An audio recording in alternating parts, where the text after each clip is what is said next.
Imagine that we drained the ocean and let the water go, and reveal the secrets of the bottom. We can do this with the help of the latest underwater scanning technologies. We have the opportunity to turn accurate data into a three-dimensional image that will help us study the deep oceans at an unprecedented level. We will see ancient sunken cities, huge shipwrecks with treasures, the largest mountains in the world, underwater natural disasters. Find out what secrets the Bermuda Triangle hides. Look at the underwater infrastructure created by our civilization. Learn who lives at the bottom of the ocean and much more. Our story begins not in the ocean, but on the territory of the Mexican peninsula of Yucatan, where an amazing discovery was made. Cenotes, also known as sinkholes, formed as a result of the erosion of soft limestone. Cenotes can reach depths of hundreds of meters. Scientists have found that many cenotes are connected by deep underground channels, but the most interesting thing is that if you look at the location of the cenotes from above, you can see an unusual picture. The cenotes form a contour that resembles the outline of a giant crater, most likely. It appeared as a result of the fall of a meteorite of incredible size, and then along the borders of the crater, cenotes were formed. Today, millions of years after the meteorite fell, the impact site was hidden not only under the waters of the Gulf of Mexico, but also under a layer of sedimentary rocks that reached several hundred meters deep.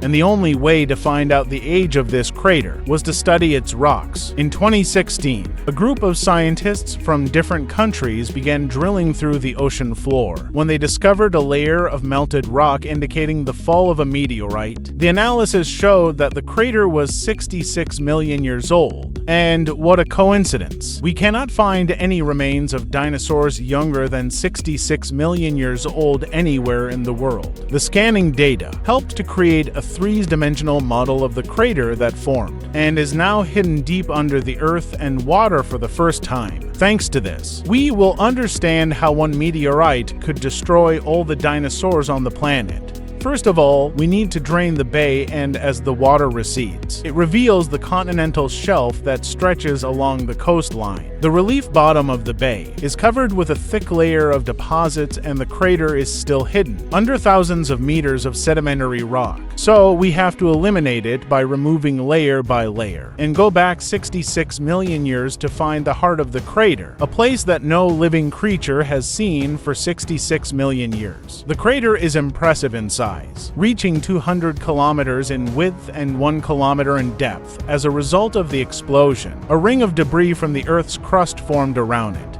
Now, thanks to the study of the crater using the latest technologies, it was possible to determine the size, speed, and angle of the meteorite's fall. Its width was more than 10 kilometers, and its speed reached more than 40,000 kilometers per hour. However, this is not all. At the site of the crater, there was 120,000 cubic kilometers of rock that was thrown into the atmosphere. As a result of the explosion, which started a destructive chain of events, the impact made a hole in the earth of incredible size, and all the crushed rock was ejected to the upper layers of the atmosphere. It orbited the planet, receiving an unimaginable amount of potential gravitational energy and falling back, heating the atmosphere like an oven and burning everything in its path. Almost all life within a radius of 1,000 kilometers was destroyed by the explosion. However, those who were further away also had a hard time. Giant waves crashed onto the shore. They could reach heights of several hundred meters or even a kilometer when they hit the coast, and rolled across the continent. The surviving animals could hear the approaching tsunami, but could not see anything in the dark, and it was dark for one simple reason. In the place where the meteorite fell, there were rocks with a high content of sulfur. As a result of the impact, sulfur began to evaporate and rise high above the Earth. Sulfur reacted with atmospheric gases, which led to the formation of atmospheric sulfate aerosols that do not transmit sunlight. Deadly clouds hung over the Earth and the planet began to cool down. But everything could have been not so bad if the asteroid had not fallen at a very steep angle of about 60 degrees from the horizon.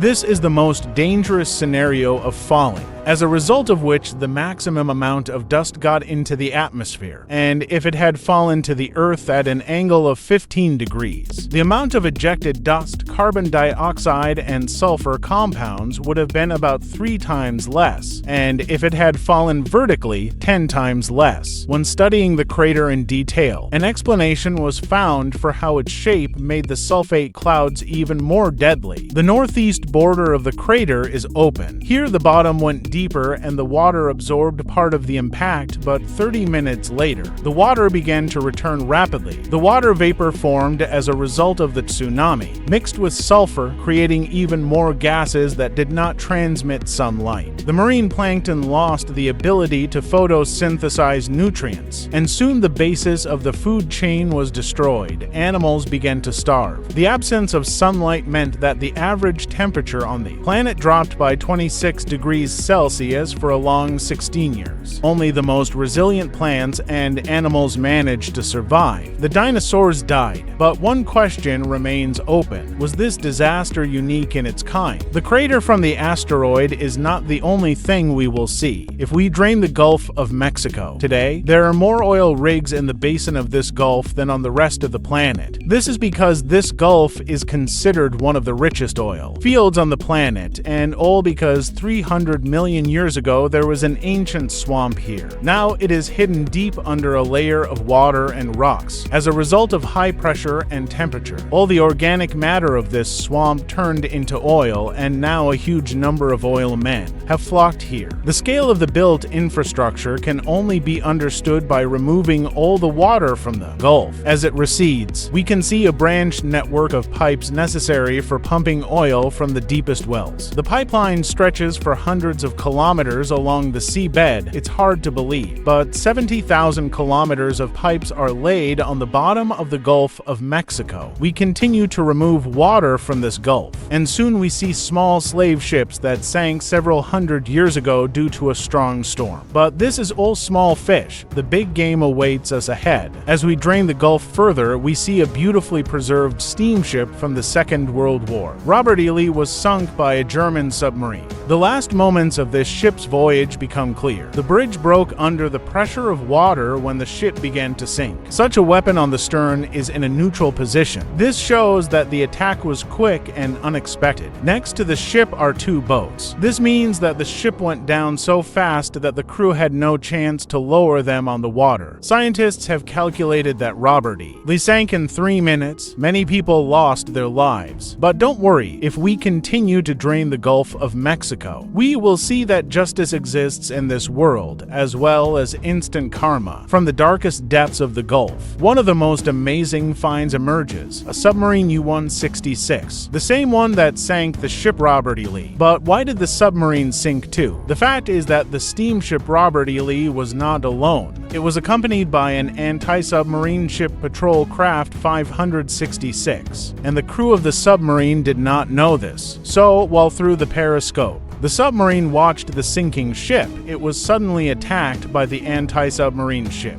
When it was detected by sonar, it was already too late. The submarine did not have time to dive enough. Very quickly, the hunter became the prey. The depth charges were launched into the submarine and it went to the bottom. During the crash of the steamship, 22 people died on the submarine, all 52 crew members died. But since we started looking at the ships, on the drained bottom of the ocean, we first want to look at the Titanic. However, the Titanic is just the most hyped story of a shipwreck, but far from the most tragic. For example, if we remove the water from the Chinese seas, we will find a super-secret battleship Yamato. At a distance of 200 kilometers south of Japan, the largest in history, 263 meters long and almost 40 meters wide, it was considered unsinkable. A third of it had armor 40 centimeters thick. It was the pride of Japan, but still the ship sank, and with it 3,063 people, that is. -1 as many as on the Titanic. As we can see, the battleship is all torn to pieces. Who could do this to such an armored machine? The answer is he himself.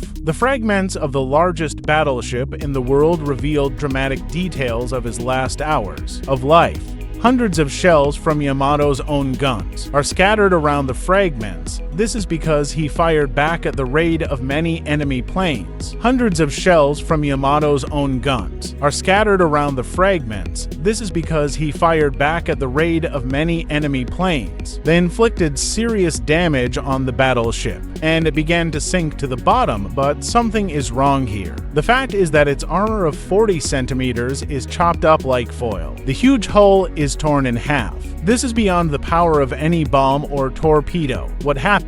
The key to the mystery was found in these rare shots. We see how a British battleship from the Second World War, Barham, slowly sinks to the bottom after being hit by a torpedo. When it began to tilt, the shells fell from the shelves inside the ship, resulting in an explosion that killed 800 people. From the fragments of the ship, we can see that it suffered the same fate. The explosion that tore the battleship to pieces occurred right at the location of the second warehouse. Now it's time to drain the legendary Bermuda Triangle, where mysteriously more ships have allegedly disappeared than in other parts of the ocean. This is of course far-fetched, but nevertheless we can look into the depths of the Bermuda Triangle thanks to the data collected. Using hydraulication technology, we can see many sunken ships and planes, some of which have been identified and some remain unknown. Some of them may have been victims of storms, human errors, or mechanical failures. Others may have been involved in wars, piracy, or smuggling, but there is no evidence of any supernatural or paranormal forces at work in this area. The Bermuda Triangle is not more dangerous or mysterious than any other part of the ocean. Finally, we will see how everything is arranged here if we remove the ocean without water. The small islands of Bermuda seem to be on top of a mountain about 4 kilometers high, the only one in the middle of the Atlantic Ocean. Where did this mountain come from? Of course, as a result of a large volcanic eruption. This happened in the early stages of the formation of the Atlantic Ocean. The volcano grew for 1 million years and eventually froze like a huge tower above the water surface as a result. A huge volcanic island was formed, which was 1,200 meters higher than the modern sea level. After the volcano cooled down 30 million years ago, wind and rain eroded the mountain and formed a flat plateau during the Ice Age. The water level rose and the Bermuda Islands remained on top of the underwater mountain. Nowadays, on the fertile slopes of the ancient volcano, reefs have formed that surround most of the Bermuda Islands and on which many ships have sunk. But this happens in other parts of the ocean as well, near other islands surrounded by reefs. Moreover, this is just one small corner of the huge Bermuda Triangle. Therefore, there is no convincing evidence that more ships disappear in Bermuda than in other parts of the ocean. Indeed, finding a sunken ship in some areas of the triangle is really difficult. By draining this area of Bermuda, we saw a depression 8 kilometers deep. This is the Puerto Rico Trench, the deepest point of the Bermuda Triangle and the entire Atlantic Ocean. In some valleys and fissures, you can see steep cliffs several kilometers high, a truly impressive landscape. The bottom of the Atlantic Ocean Trench was formed as a result of the edge of the North American tectonic plate, moving towards the Caribbean plate and sliding under it. Looking at the size of this trench, we can understand why many ships lost in the Bermuda Triangle have not been found yet. The Puerto Rico Trench is about 800 kilometers long and 100 kilometers wide, and its deepest point is 8,648 meters below sea level. This is deeper than the height of Mount Everest, the highest mountain in the world. Finding a sunken ship in such a vast and deep area is like looking for a needle in a haystack. Moreover, the trench is subject to strong currents, earthquakes, landslides, and volcanic activity that can further complicate the search and recovery operations. Therefore, it is not surprising that many mysteries of the Bermuda Triangle remain unsolved. I remind you that the Puerto Rico Trench in the Bermuda Triangle is at a depth of 8 kilometers. It is very difficult to search for sunken ships there. However, as I said, there is no evidence that more ships disappear in Bermuda than in other parts of the ocean, taking into account the number of ships passing by. But on our planet, there are places where there are really too many sunken ships. For example, in the Strait of La Manche, there are thousands of sunken ships. This is because this strait is one one of the busiest and most dangerous waterways in the world. It has been the scene of many wars, storms, collisions, and accidents. Some of the most famous shipwrecks in this area are the Titanic's sister ship Britannic, the German battleship Bismarck, and the British passenger liner Lusitania. To understand why this happens, we need to look at the ocean floor by combining the data from echolocation and visualization technologies. We narrow the channel of La Manche, the water recedes, revealing the first mystery to scientists. The relief of the bottom is an amazing world hidden from the eyes. Kilometers of moving dunes, real deserts underwater. These are the Goodwin Sands. They rise close to the surface, constantly move, and pose a deadly danger to ships. A real graveyard where about 2,000 ships crashed. Each one was trapped and ran aground. Some of them were trading, and therefore some had treasures on board. And now many treasure hunters dive into these waters in search of jewels. If we start to drain the Chinese seas, pumping water out of them, we will find scattered fragments of ships of different epochs not far from the coast of Vietnam. The Bermuda Triangle can only dream of such a thing.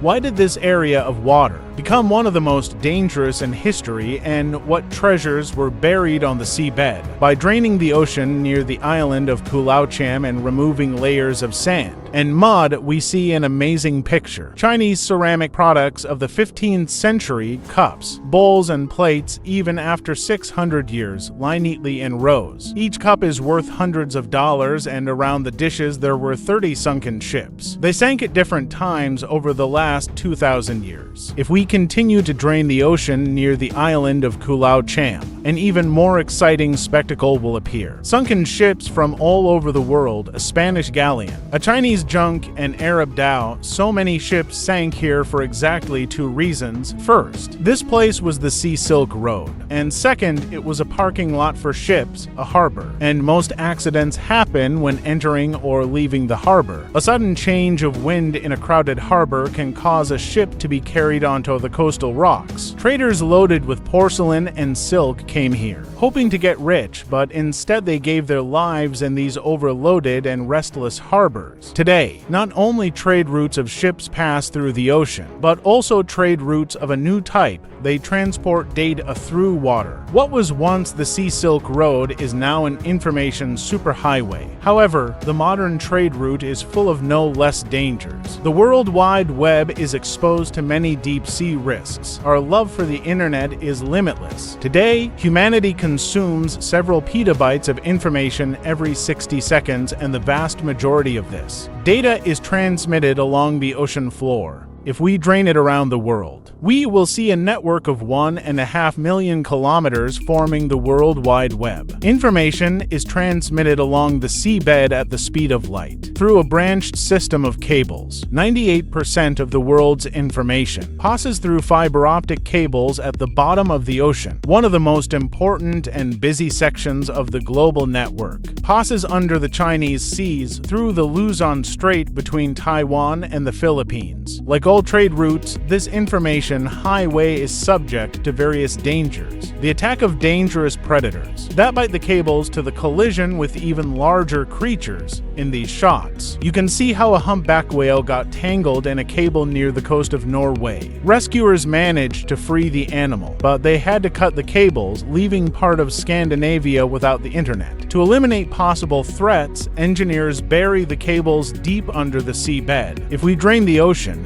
we will see giant machines that lay the World Wide Web. They look like a plow the size of a house that crawls along the seabed. Water jets under high pressure form trenches 3 meters deep, in which the cable is buried, only in the deepest parts of the ocean where no plow can reach. The cables are laid on the surface of the bottom. If we drain the deepest gorge in the Luzon Strait, we will see the main information highway connecting Asia and the West. 19 cables, through which trillions of gigabytes of data are transmitted between companies, governments, universities, and exchanges, all lie on the surface and are therefore vulnerable. In 2006, there was a powerful jolt at the bottom of the Chinese seas. It was an earthquake with a magnitude of 7.1, and in the deep gorge of the Luzon Strait. The second stage of the earthquake began. a huge underwater landslide that mercilessly began to destroy the information cables lying on the bottom. The flow swept away all the wires connecting Southeast Asia and the United States. The internet was disconnected, and within a few minutes, it affected the wallets of millions of people. ATM stopped working. Trading on the exchanges stopped, and deals worth billions of dollars were blocked. Corporations and banks were paralyzed on both sides of the ocean. This was the first case when so many cables were cut off at once, and a huge part of the world completely lost access to the internet. To restore the broken wires, it took 3 months, and the next disaster could happen at any moment. Because deep in the Pacific Ocean, a tectonic monster is hiding, the largest and most dangerous seismic zone on the planet, the Ring of Fire. 90% of all earthquakes on the planet occur here, and their consequences turn into disasters. The main distinctive feature of the Ring of Fire is that here the shocks shake not only the earth, but also the seabed, which leads to a sharp rise in water, deadly tsunamis that destroy everything in their path. At the center of our planet is a hot core, surrounded by a dense mantle of various rocks. The Earth's crust consists of several tectonic plates that are in constant motion. Where the plates meet, mountains rise and oceanic depressions gape. The gorges are so deep that 6 100-story skyscrapers can fit in them one on top of another. One plate drives another into the depths of the planet. Where the plates do not yield to each other, colossal pressure accumulates. Only in such areas can an earthquake with a magnitude of 9 or higher occur. Scientists call this titanic fracture of the Earth's crust a subduction zone. Subduction zones are located underwater and therefore cause not only earthquakes, but also huge tsunamis. Earthquakes in the ocean have led to the fact that many cities on our planet have gone underwater. Now, with the help of underwater scanning, we can see what remains of them. Classical civilizations in the Mediterranean flourished for more than 1,000 years. Today, people tell stories of sunken cities along the coast. The waters surrounding Greece recede, and we see something unprecedented. The foundation of an ancient city emerges on the seabed. The city is called Pavlopetri. It was discovered by a single archaeologist in 1967. This city is 5,000 years old, and various utensils were found on the bottom. With underwater scanning, we can recreate the appearance of the city without water. We can see the outlines of the city's foundation clearly. This is how it looked at the peak of its prosperity. A perfect example of a new type of European city built from stone with straight streets. Pavlopetri was located at the intersection of many trade routes in the Mediterranean, which developed rapidly during the Bronze Age. The objects found in these ruins indicate that Pavlopetri was a large port city and a magnificent trade and craft center. What caused its destruction? How did it end up on the sea floor? Interestingly, there are no historical records of its demise. It sank and vanished into oblivion until its discovery in the 20th century. Nothing was known about the city. The mystery of its disappearance can be solved by a 3-dimensional model. On the outskirts of the city, we see 3 mysterious lines. These are strips of coastal rock formed by the action of sunlight and salt water. They only form along the coastline. This can only mean one thing: the coast sank underwater due to earthquakes. The city was completely submerged by a series of earthquakes. Pavlopetri is one of the most important discovered cities of the Bronze Age and the oldest sunken city in the world. But scientists are sure that it is not the only one. We have yet to find many more sunken settlements hidden in the depths of the sea. Maybe we will stumble upon the legendary Atlantis. We may not find Atlantis, but we once discovered something mysterious in the sea near the island of Yonaguni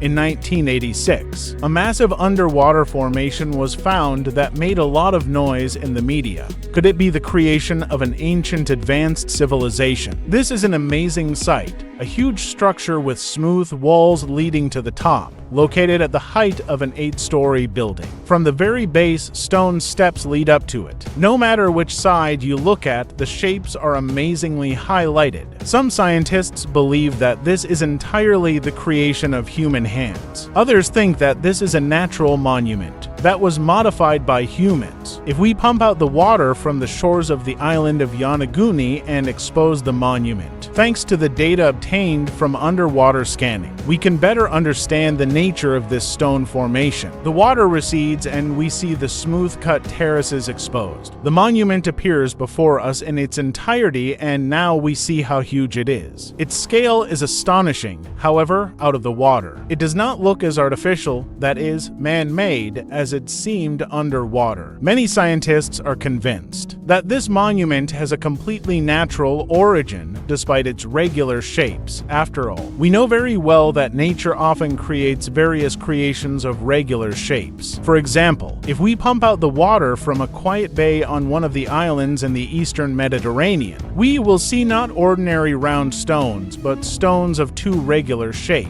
When they were discovered, they caused a stir in the archaeological world. Many researchers immediately considered them to be human creations. The place where they were found was considered to be the ruins of an ancient city. The stones of similar shapes were found at the excavations of an ancient settlement more than 2,000 years old. They served as the foundation for stone columns. So the scientists thought that these underwater stones were created for similar purposes and that this place was the ruins of an Ansi. But there is one catch. The analysis showed that these stones are already 5 million years old. Naturally, no civilization could exist then to create them. But then how to explain the appearance of these stones? It's simple. Further examination revealed the truth, namely that they were created by nature. Methane emissions occur from the seabed along with microorganisms and bottom sediments. They make the rock take regular round shapes. These formations do not belong to the ancient Greek culture. They are older than all of humanity by 5 million years. Draining the ocean helps to understand what lies on its bottom. However, this will not help to find out how life flows in it. Here we cannot do without water. So now we will leave it in the ocean and descend to the very bottom where the carcass of a huge sperm whale has settled. But do not think that it will just rot here. On the bottom of the ocean, nothing is wasted here. Soon everyone will notice this carcass. 6 gill sharks with an exceptional sense of smell. Only 25 minutes have passed and the sperm whale carcass that has appeared has been discovered by 6 gills. Each bite of a shark adds a little blood to the water, thanks to which the news of food quickly spreads and other owners of a keen sense of smell quickly swim to the place. Each bite of a shark adds a little blood to the water, thanks to which the news of food quickly spreads and other owners of a keen sense of smell quickly swim to the place. Each bite of a shark adds a little blood to the water, thanks to which the news of food quickly spreads and other owners of a. This is how they spend the next 12 hours. After a day from the moment the whale fell to the bottom, 3 carcasses have already been eaten, and what is funny, one arriving shark is still eating until it is full. One such meal can last for a whole year, after the sharks have quenched their thirst for flesh and swam away. A team of thorough cleaning begins. Huge crabs, sea spiders carrying coral on their hind legs, presumably as protection for their rear. Here are also stone crabs. Perhaps they noticed the carcass almost as quickly as the sharks, but they cannot move at the same speed. A month has passed and more than 30 types of scavengers are destroying the last edible pieces. But now these scavengers attract their own hunters. Lipids and swordfish, usually swimming vertically, they pick up crabs one by one. Several teeth of a sperm whale fell out. As the skeleton began to decay, after for months nothing remains except a few bones. But even they are edible for some. These are so-called zombie worms. They drill holes in bones by injecting acid into them. This is how they get to the bits of fat that still remain inside the bones. It may take decades, but eventually the last bones will break down and all 30 tons of whale carcass will be recycled. The fall of a whale is a temporary oasis in the desert of the seabed, which is far from flat, as already mentioned today in some places. Giant faults stretch for many kilometers along the ocean floor. These are canyons that go to the center of the Earth. Before you is the deepest of all, almost 11 kilometers. The Mariana Trench in the Pacific Ocean. Even Everest could hide in this depression. Before, scientists believed that nothing could survive here at the bottom in these deep gorges. But even here there is life, a special kind of sea slime. These and other simple creatures manage to survive on a tiny amount of food that gets here. And like this starfish, they withstand the pressure of 50 airliners stacked on top of each other. The controlled camera of the probe shows the most unusual discovery of all. This is a boneless fish. At a depth of 8 kilometers, this is the deepest fish ever discovered by science. In our time, no one could even imagine that such a complex organism as a fish could exist under such enormous pressure, and as we see, from great depths to the very upper boundary of the twilight zone, everywhere in the deep sea there is life in one form or another. And now we assume that the deep sea may be the place where life originated on Earth.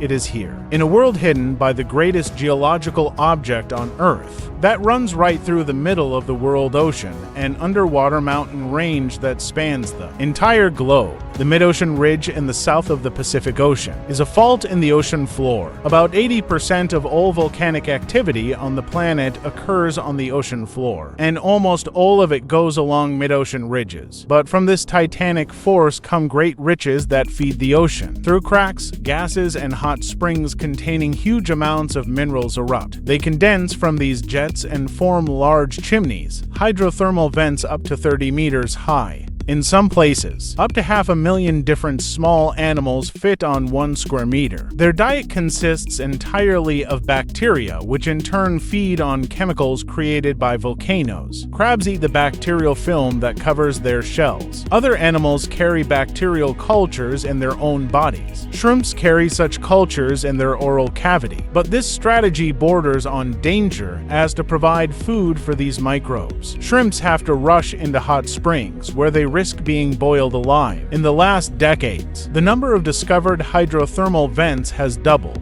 Each of them has its own community of animals, but the most important hydrothermal vent is located in the Atlantic Ocean. It was named the Lost City inside the 60-meter towers. Something truly extraordinary happens under high pressure and temperature. Hydrocarbons are spontaneously formed, molecules that are the main component of all living beings. That is, this is the main building material for creating life. And now many scientists believe that life on Earth could have originated around such a source about 4 billion years ago. Now we know that on the satellites of Jupiter and Saturn, there are deep seas, and if life can exist under such extreme conditions, as at the bottom of our ocean near hydrothermal vents, then it can certainly exist somewhere there under kilometers of the ice at the bottom near the same hydrothermal vents. Then it can certainly exist somewhere there under kilometers of the ice at the bottom near the same hydrothermal vents. That's all. Don't forget to like, subscribe to the channel, and watch the previous 2 videos.